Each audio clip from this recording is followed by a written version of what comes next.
Welcome to Om Times TV, a division of Om Times Media and Broadcasting.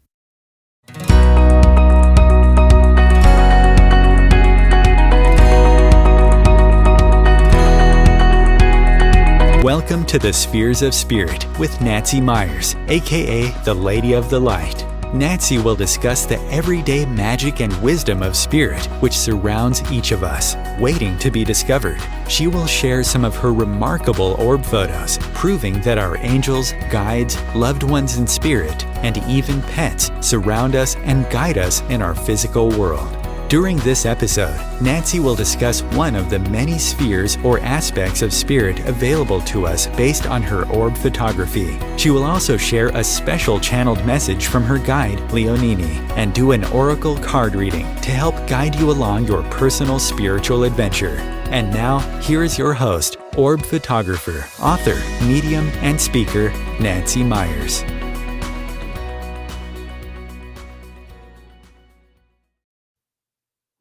Hi, welcome to the Spheres of Spirit. I am Nancy Myers. I want to thank you for spending time with me today. So, as many of you know by now, I am an orb photographer. And the name of the show, The Spheres of Spirit, is kind of a double meaning because it does talk about the orbs, but it also talks about all the other aspects, or my show talks about all the other aspects of the divine, the spiritual paths, the communications. And so when I first started getting orbs, people ask me, well, what are orbs and why are they here? Well, some of the orbs after a while started appearing and they had a pattern inside and it was very consistent. And in fact, that's how I knew if it was a real orb or if it was just a spot or dust or water, because those will produce circles in your pictures. But the ones with the pattern, those to me were the orbs. So that's what I'm going to try and explain today, is what are those patterns? And this is just one explanation. Again, I do not ever box spirit in, but this is what they have told me thus far. So in the beginning, and let's talk about the beginning, God created the world. How? Well, the Bible says, in the beginning was the Word. The Word. He spoke. It was sound.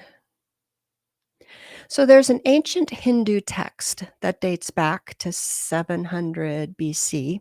It's called the Upanishads, and I know I'm destroying that name. And it says that the divine, all-encompassing consciousness first manifested as the sound Om, O-M, the vibration of the Supreme. Some people say it's pronounced A-U-M, and some say O-M.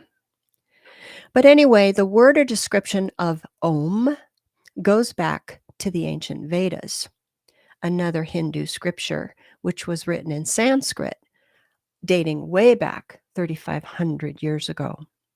So that sound of Om being recognized as a divine vibration, a divine sound, has been around for a very long time. So if we could get the first slide up, Chris. So this isn't obviously an orb, but it sets the tone for what we're going to talk about today. And it says the universe doesn't speak English. It speaks frequency. And if you can notice on that illustration there of that circle, and it has all the colors of the rainbow. And in my previous podcasts, I talk about how the orbs appear in different colors according to their frequency. So let's talk about this language. Thank you, Chris. So everything around us pulsates, vibrates, everything in this world. Even if you think a rock doesn't, or a handful of dirt doesn't, it does. There is some vibration to everything. Nothing in our world is standing still. And the sound of Om, when chanted, vibrates at the frequency of 432 hertz. Now, hertz is the rate of vibration. So this same vibrational frequency is found throughout everything in nature. Remember, 432 hertz. It's an important number.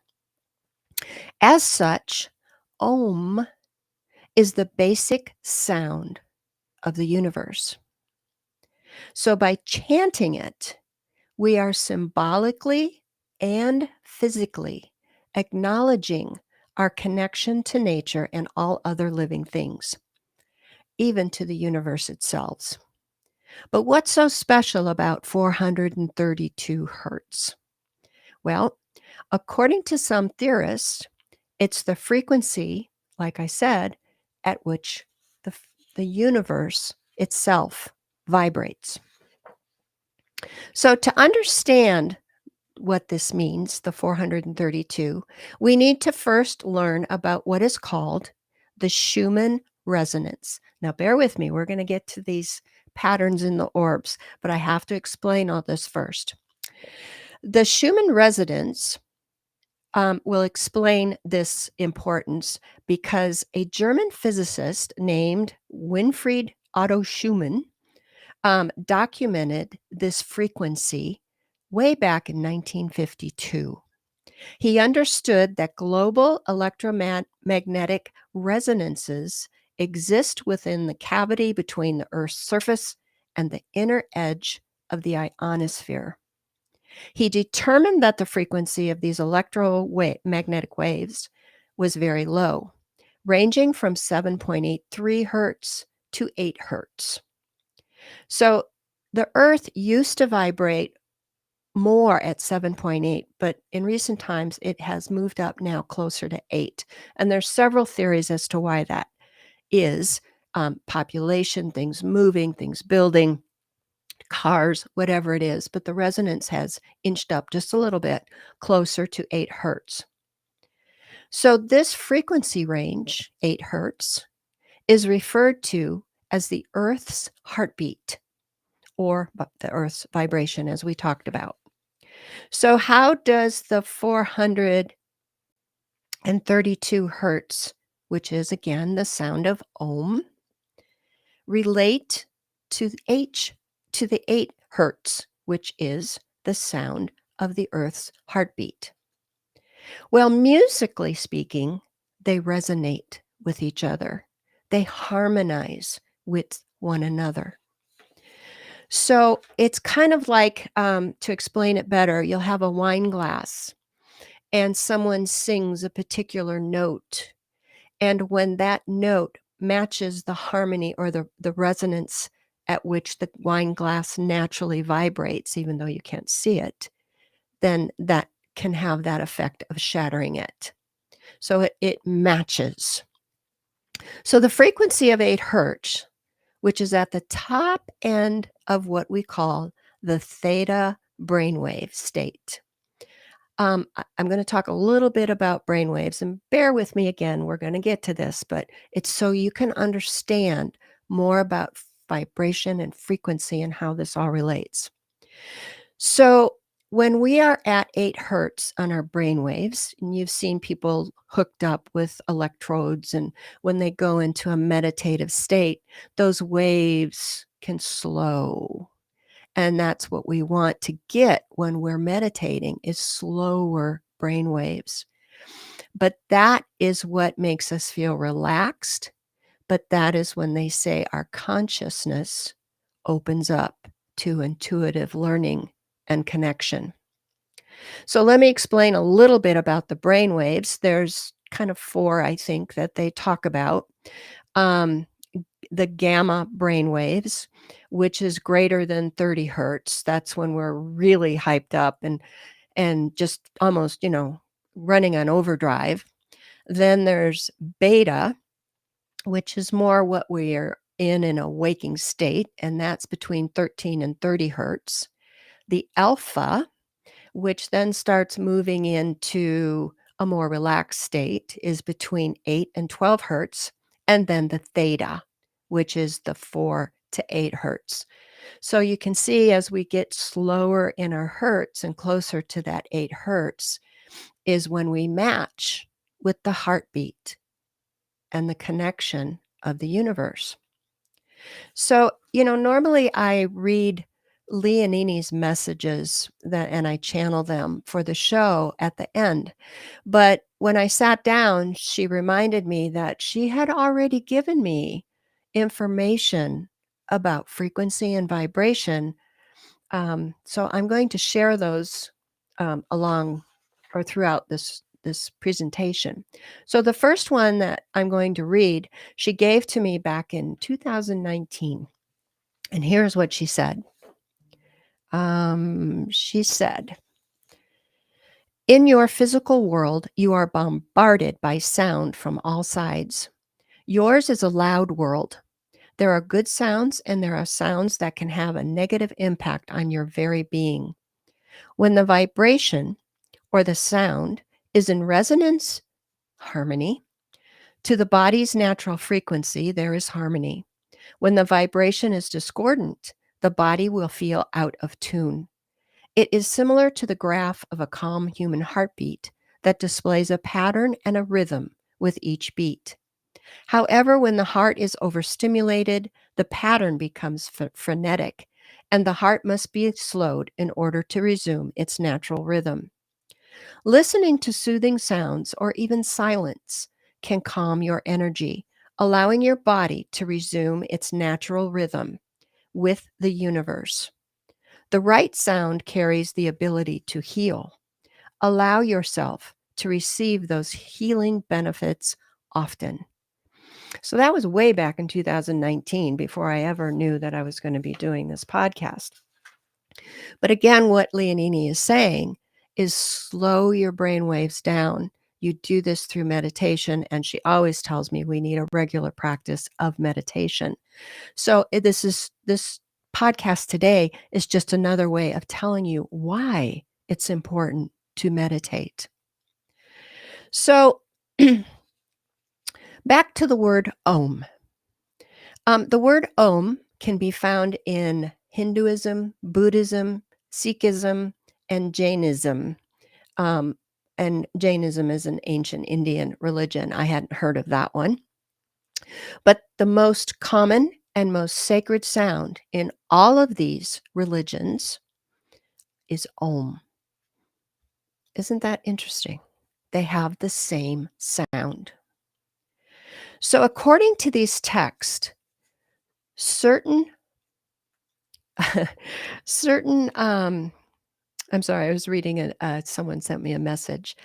Yes, thank you. They said I did pronounce that correctly. And it is the name of this show, Om Times Radio. According to these texts, these vibrations can be created by chanting or singing or even vibrations. And the sound can facilitate the communication, again, between man and divine beings. And that is a common belief throughout the world. Every culture uses some kind of sound or music to go into a meditative state, to connect. Some use chanting, some use drumming, some use bells, but everyone recognized the importance of frequency to open the channels. So mantras in Indian religion is saying something over and over and over again. One of the most common, I think, that I found was the word Om. But it's done again in a meditative state, and it's done to invoke something or someone for assistance. So in 1787, there was a German physicist, and he talked about the theory of sound. And what he said was sound and vibrations can actually create patterns and shape. And we have something now that demonstrates that. And it's called cymatics. And what cymatics is, it's where you have a metal plate and it's attached to a gizmo that makes it vibrate. And this flat, square metal plate is sprinkled with sand. And then they turn on the little mechanism that makes it vibrate at certain frequencies, and the sand actually forms into amazing patterns. So it's, according to this physicist, it's cymatics then is called a visual representation of sound. So in 1960, a Swiss scientist was experimenting with this technique and tried it with the sound of Om. And when he did, it made several circles with a dot in the middle. So if I can bring up slide 2, please, Chris. So this particular slide is a picture of that cymatics. And what was interesting about this picture is the people that did this, and the credits are on the right there, they recorded Om in the King's Chamber of the Great Pyramid of Giza. And then they came back and they played it, and this is what they got. And you can see these concentric circles. What's really interesting too is throughout the sacred sites that I've been to all over the world and have learned about, the circle or the circles with the dot in the middle is prevalent everywhere. It is a visual representation of a certain vibration. How did they know that back then? So if we can bring up slide 3.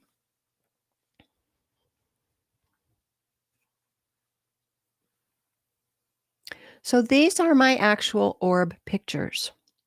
And as you can see, the concentric circles, I just did 4 examples here for you, but I've gotten them over and over and over and over again.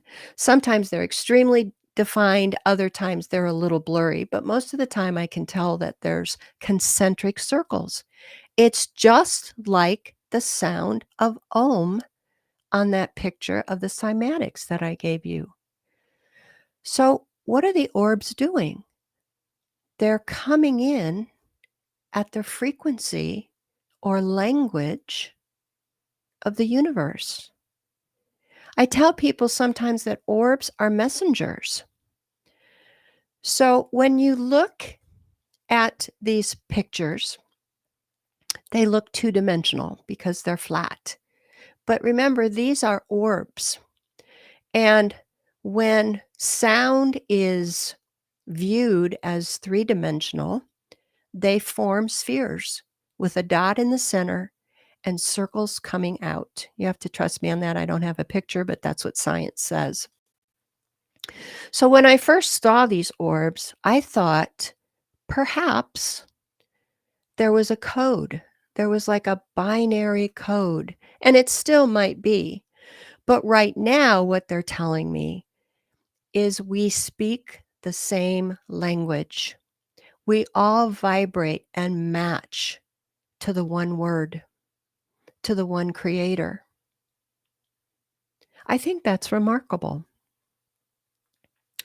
So you can go to my website if you want to see more, theorbconnection.com, and there's more examples of these there. Thank you, Chris. So concentric circles, as I said, are found in ancient temples all over the world, among other symbols that match each temple all over the world. Civilizations who, at that time, apparently didn't have any connection or communication with each other. So, where did they get this knowledge? We have lost it, but now I believe the universe is saying it is time to remember. And how are they doing that? But in many ways, but at least with me, they are reminding us through the orbs. So when you look at a two-dimensional sound wave, and science can see these, again, it looks like this series of concentric circles that get bigger as they move out. In real life, sound waves, like I said, grow in 3 dimensions, and they move in all directions. So the sound of the universe moves to the east, to the south, to the west, to the north, all directions. That vibration goes out, and later I have an amazing picture to show you. But the space in between each one of those circles is called wave fronts, and it is the wavelength. But you know what? It all starts with the circle. So if we can bring up slide number 4.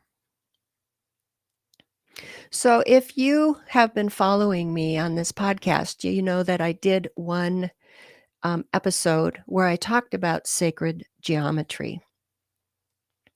And sacred geometry is the belief that all things are created by a certain pattern, a certain geometric pattern. But according to the information that I read, it all starts with the circle, a single circle, which represents eternity, because there is no beginning, there is no end.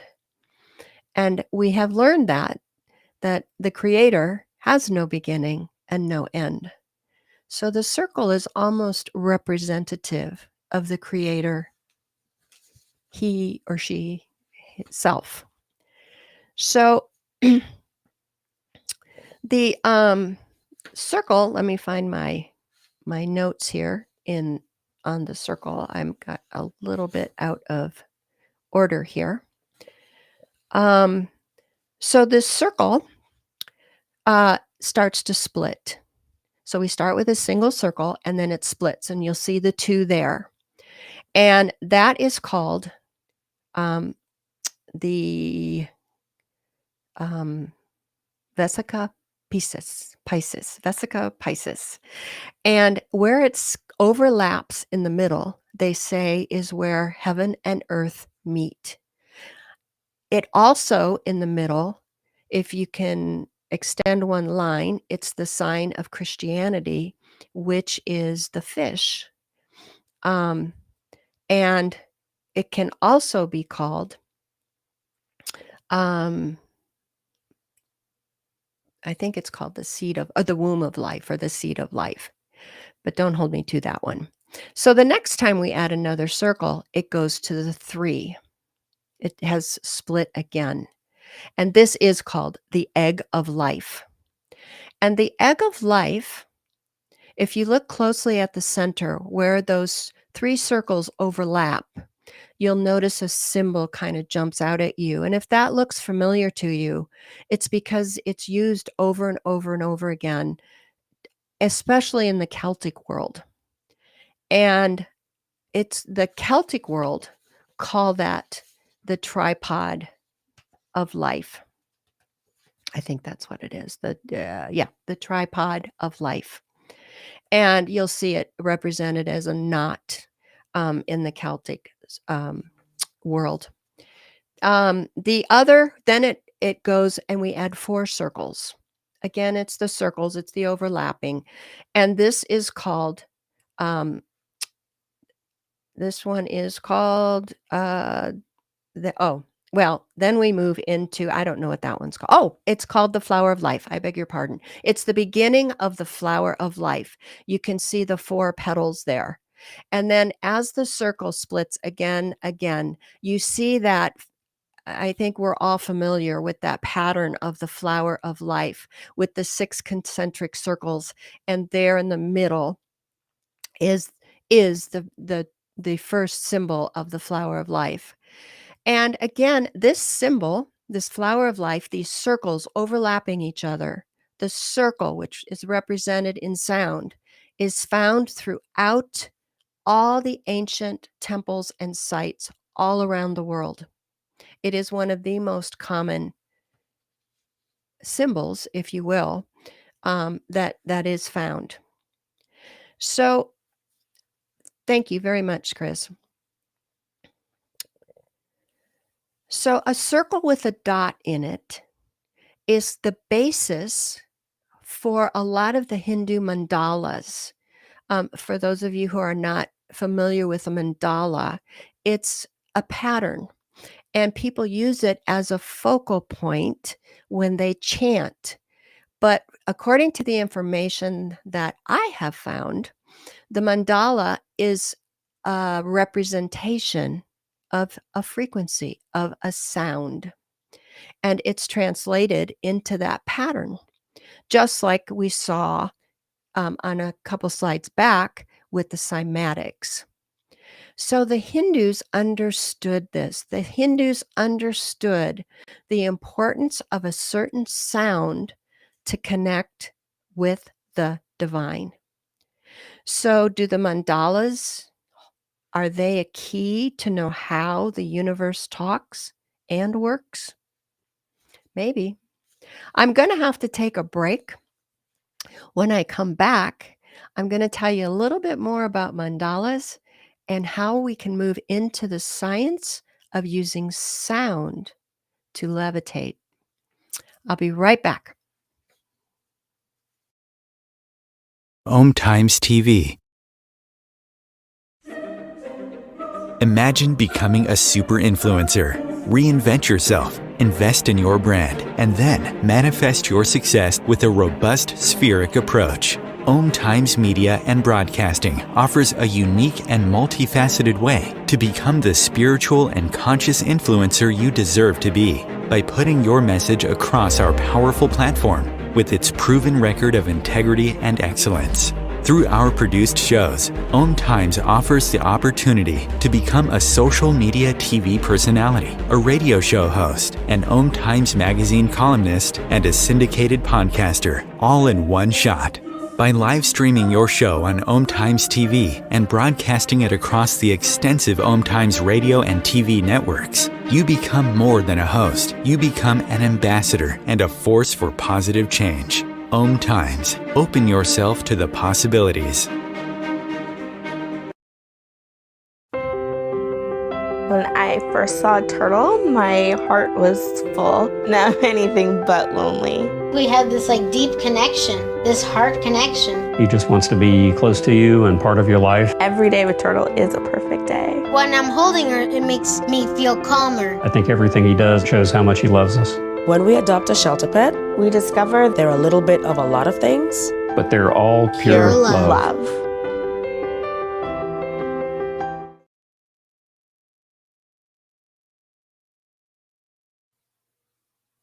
And we're back. So we're talking about sound, and is sound the key to understanding the universe?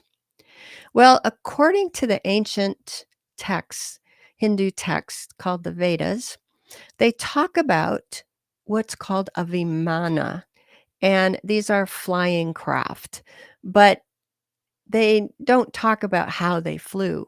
However, archaeologists and scientists have discovered that in some of the statues in India, underneath are actual engravings of the mandalas. They're different according to each craft, but why would they put those on the bottom?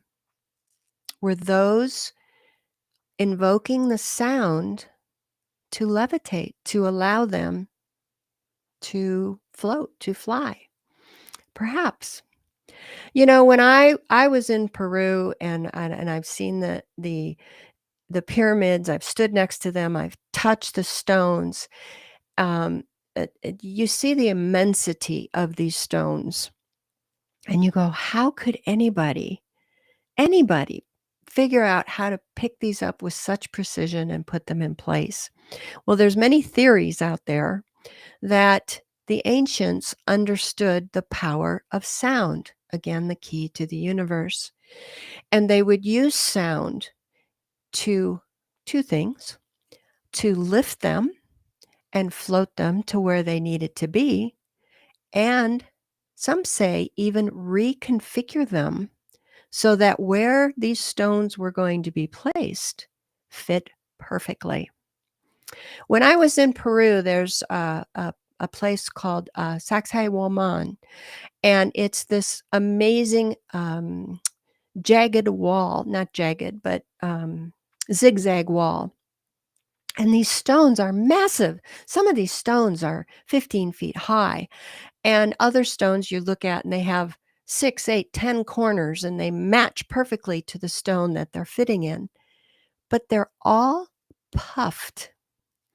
It's like at some point, something changed. Either they were heated or reconfigured and then put in place. And it's not just in Peru. That is everywhere around the world. So science, and I say this over and over again, science is now catching up with spirituality and beliefs. And there is a experiment where the scientists have used sound, but all they've accomplished right now is to lift a ping pong ball. But it's possible. The frequency can lift objects. Imagine what we could do if we could use that key to unlock the knowledge. And I hope it's used for good. There is a site, if you will, in Florida, and it's called the Coral Castle. I don't know if you have heard about it. It's in Florida City, Florida. And this man, his name is Ed Liskalainen.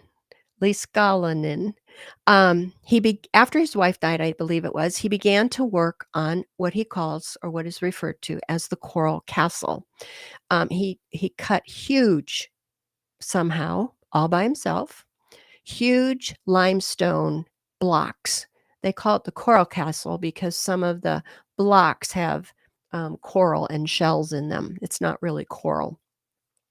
Now, this man was only about 100 pounds and 5 feet tall. And somehow he moved these massive blocks all by himself and built this enormous castle. You can go online. If you Google Coral Castle, you'll see pictures of it. Now, he would never let anyone in to see him, how he did this work. But there are stories where some boys peeked over the fence or something, and they saw him float these massive blocks in place. Now, there's some stories where he said he understood magnets, and other stories that say he used sound. Either way, to be able to float these massive blocks with sound is an incredible accomplishment and thing that we once knew how to do. So the Mayans in Mexico said that they witnessed blocks being floated through the air. The Phoenicians in the Near East and the Tibetans. There's even a myth that Merlin, the wizard, floated the stones to create Stonehenge. So that myth, that legend is out there. And I always think that myth, legend always has some basis in truth. So there is now a technology trying to expand on that. So everything has its own vibration or resonation, and if we can understand the sound, we can understand the mystery of the universe. I would like to replace the word mystery with just language. Pythagoras theorized, he was the Greek mathematician, that everything in the universe exists in a constant state of vibration. That was 2,000 years ago. So this vibrational theory has been around for a very long time. So this vibration he refers to is called the code of creation, or the language of God. So if we can get slide 5. So this is a picture of the crop circles. Now there's a lot of debate whether these are real or not. I know people who have studied these and who have said, yes, many of these are real. Some now, it's become popular to try and make them. But at one time, these were believed to be created by another being. UFOs, advanced civilizations, whatever you want to call it. But I believe that the crop circles were, and most of them are, sacred geometry. And they're communicating with us. So what does this circle, this pattern tell us? It's the same pattern as the orbs. It's the same pattern as the sound of Om. It's the language of the universe. What we need to do then is to say that, to remember that, to reconnect. That is how we talk to the universe. Thank you, Chris. So I want to show you a remarkable picture that just was published. You have all heard, I believe, of the James Webb Telescope. It's light years ahead of the Hubble. And it just sent back, well, it's sending back now all these remarkable pictures of the deep universe. And this one, if I can bring that up, Chris. Wow. Wow. This is, it's what they say this is an interaction between two binary stars in the constellation of Cygnus. Cygnus is known as the Swan constellation. Swan, as a totem, says that the swan exudes the essence of angels, imparts divine healing words and energies, and reminds us of the possibility of the transformation into something beautiful. You know, I say divine timing is everything. And for us to be able to see this now at this time, when so many things are being revealed to us, so many things are happening, so many people are looking deeper into what this all means. It's just incredible to me. And you can see a dot in the middle and the concentric circles. Now, in the universe, again, this is flattening it out, but this is sending out the sound waves in a sphere. I just find that remarkable. Thank you, Chris. So, Om, the vibration and language of the universe. I want to break down Uni-verse. Uni, one. Verse, one song, one word. Could that one word, that one sound be Om?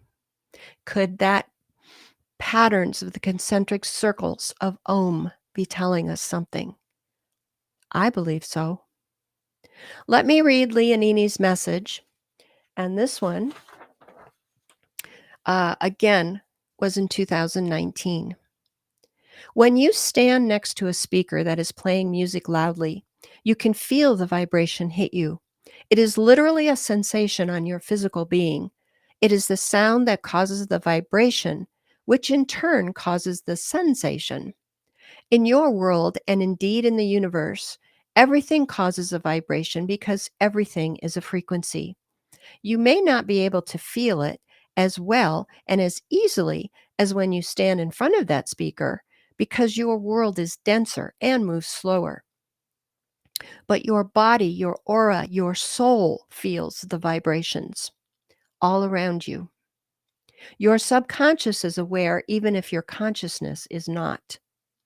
There is a lot to the phrase, something doesn't feel right. When you walk into a room, is it the room that doesn't feel right? No. It is the vibration in the room that surrounds you when you walk into that room. This is your built-in warning system, or it can be a welcome sign.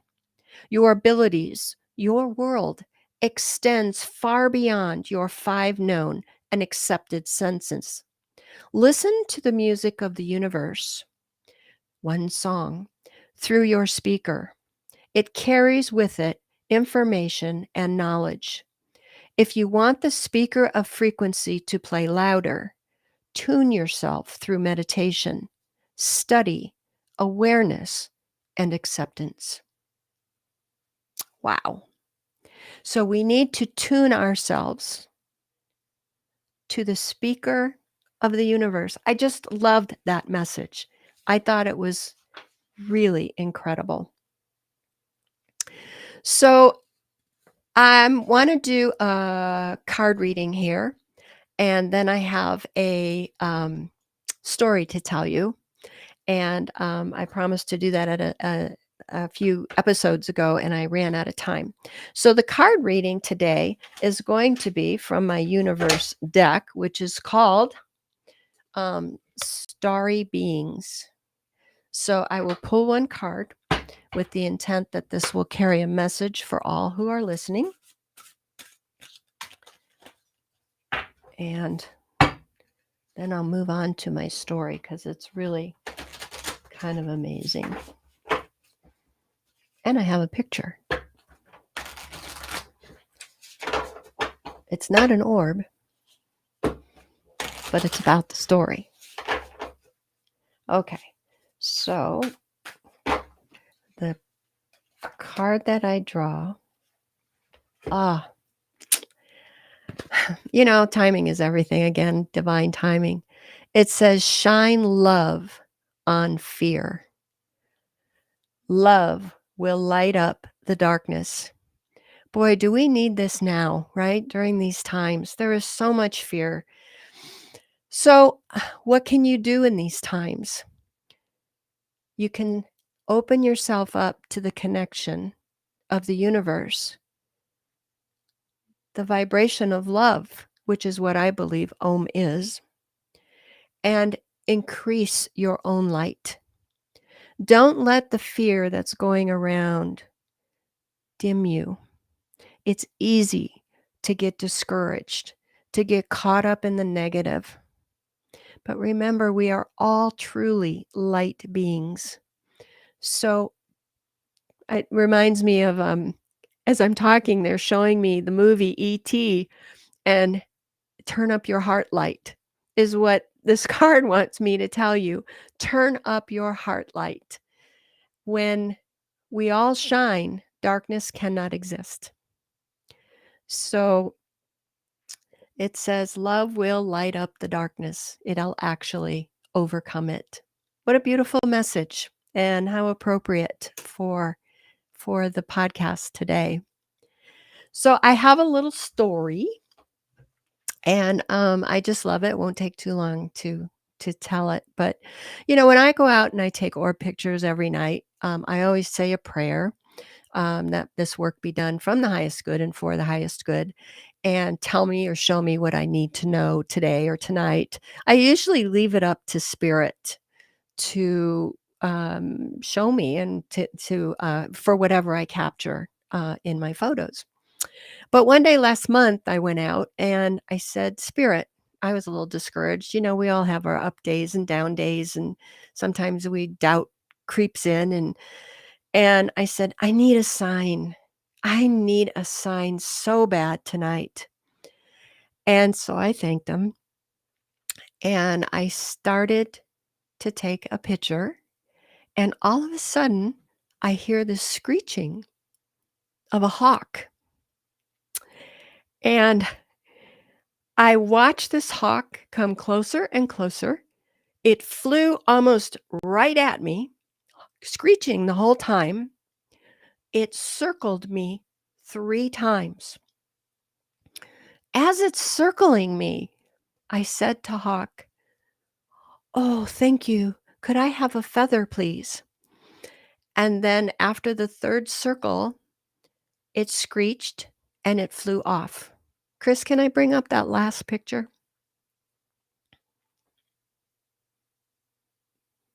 I was able to get a picture.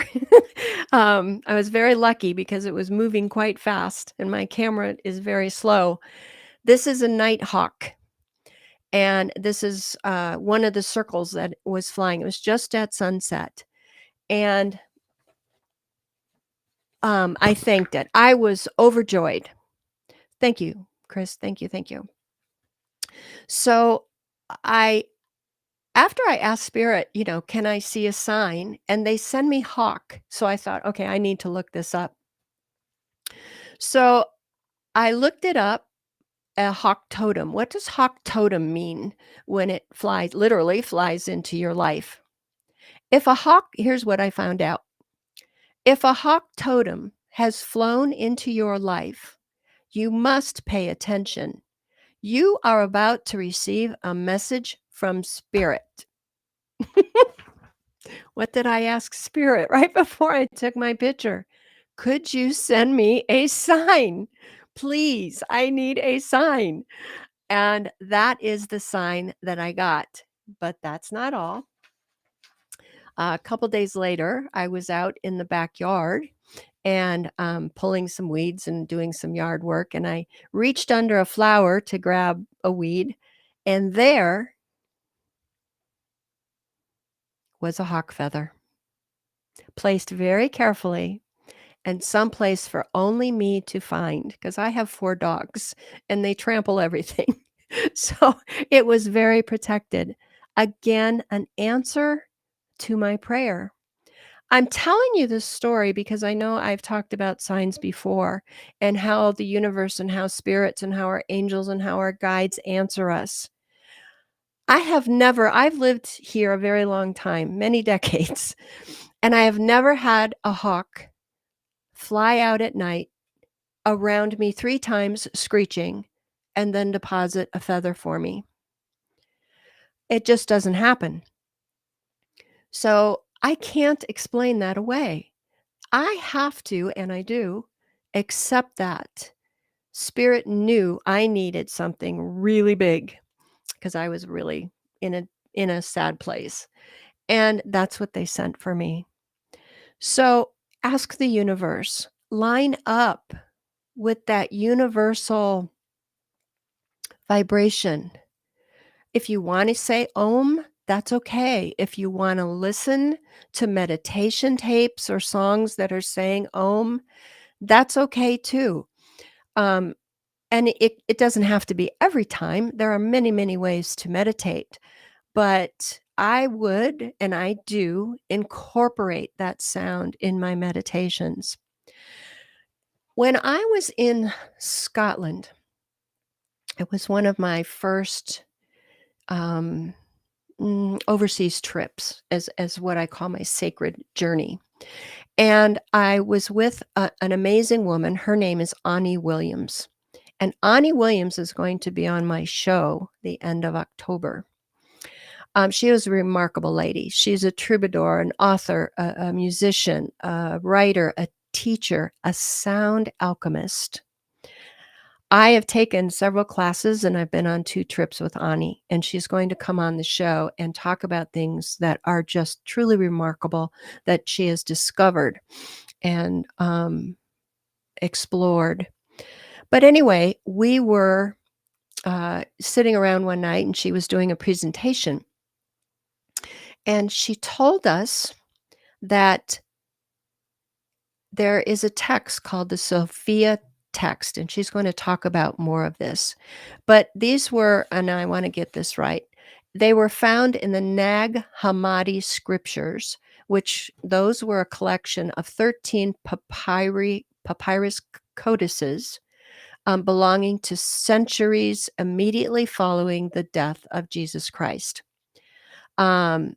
They were lost writings of the Gnostic. They were found buried near the city of Nag Hammadi in Upper Egypt, and that's why they're called the Nag Hammadi scrolls or scriptures, containing, among other things, a sizable collection of the hidden works of Jesus and his disciples. And there's a codex in there that's called the Holy Book of the Great Invisible Spirit. And it says that the mysteries of truth are made known in symbols and images. And that the holy people, conceived by the Holy Spirit through symbols and images. But anyway, that text, I think it's the 3rd book, is also referred to as the Sophia text. And in that Sophia text, Ani told us that, and I know she can talk much, much better at it than I can, but there is a instruction from Jesus to his disciples. And in that instruction, Jesus told his disciples to make sound to open up the connection between themselves and the divine. What were those sounds? They were vowels. They were vowels. A, E, I, O, U. There is a chant that we did. It's A, E, O, E, O, E, E, O, U, E. And then there was a symbol that we were to draw in the sand as we said it. And I know it's funny and it sounds funny, but if you chant, if you do this, if you say these sounds, these vowels, something does happen. I had quite a vision when I was in Scotland, and I'll talk about it when I have Ani on the show. And more about the Sophia text and why, when, and how it was discovered and how it is now being used and explored. It's really quite fascinating. So now, if you are watching this show as it airs on the 22nd, I am currently in England. I am traveling along a lot of the ley lines, the energy lines along England, visiting a lot of the ancient sites, including Stonehenge and a lot of standing circles and the ancient cathedrals and abbeys. And I'll be taking pictures along the way, meditating. And when I come back, my next podcast, hopefully, I will have some amazing photos and stories to share with you. So that will be the subject of the next podcast. So for now, I just want to thank you for tuning in. I want to thank you for listening. I always ask that these podcasts serve the highest good for the highest good, and above all, that I do no harm.